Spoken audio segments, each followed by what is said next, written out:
Part 2 of piping up a Stuart 7A steam plant starts with me showing you how I make a condenser oil trap. This, as I mentioned in part 1, is slightly larger than the normal ones that I make, but the principle's the same. These clips are showing general assembly and some of the parts of the condenser oil trap. This is the top cap, and the two threaded holes are for the steam inlet and the drain tap. The steam inlet and the steam outlet are one and the same. You can use them either way around in an installation. I'm using the one on the top to accept the exhaust from the engine, and the one at the side to feed the exhaust to the chimney. So here I'm making a suitable length of pipe with unions to connect the engine to the condenser. The pipe and unions for the exhaust outlet on this engine are 5/16 by 32 fittings and 3/16 pipe. As the Stuart 7A is not a particularly big engine, it's okay to use 3/16 pipe for the exhaust. If the engine was any bigger than this though, I would have to go to quarter pipe. Here I'm getting ready to solder on the pipe fittings, and don't forget the golden rule: put the union nuts onto the pipe first.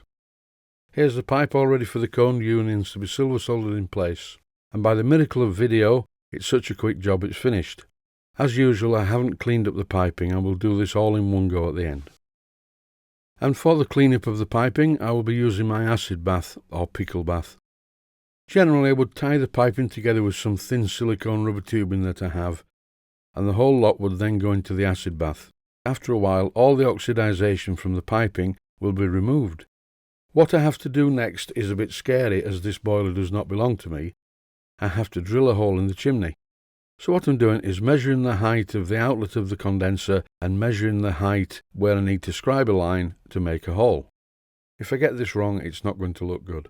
I need to have a nice straight pipe at this junction, well, apart from the bend that goes to the condenser. Here's a video I did a while back about lagging copper piping using string. First of all, I put a spot of cyanoacrylate adhesive on the pipe. This holds the end. And then I just wrap the string all around the pipe, and periodically I give the string a coating of cyano to hold it in place. And as it says on the video, this is not just for decoration. On this engine there is a long steam pipe that goes from the wet header to the superheater, and another long steam pipe which goes from the superheater directly to the engine.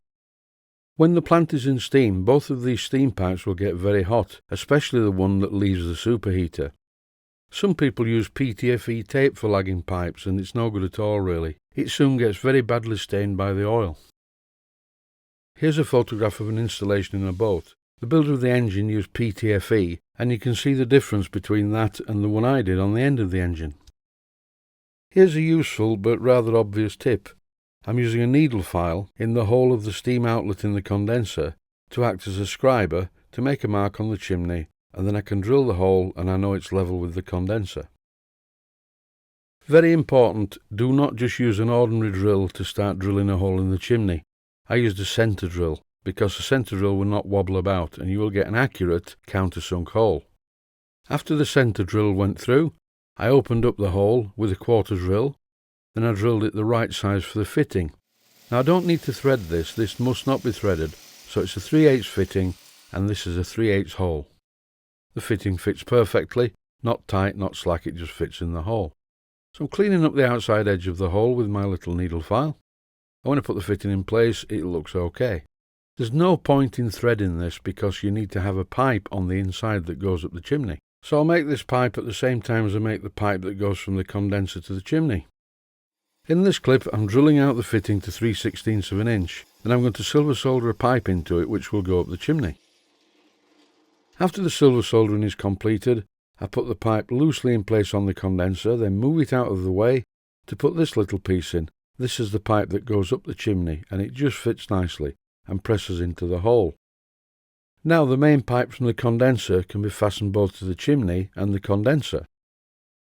No other securing method is required for the fitting in the chimney with the short pipe that goes up the chimney, because once the condenser is screwed to the baseboard, and once the pipe is tightened onto the condenser and the fitting, that's really all that is required to hold the fitting with its pipe up the chimney securely in place.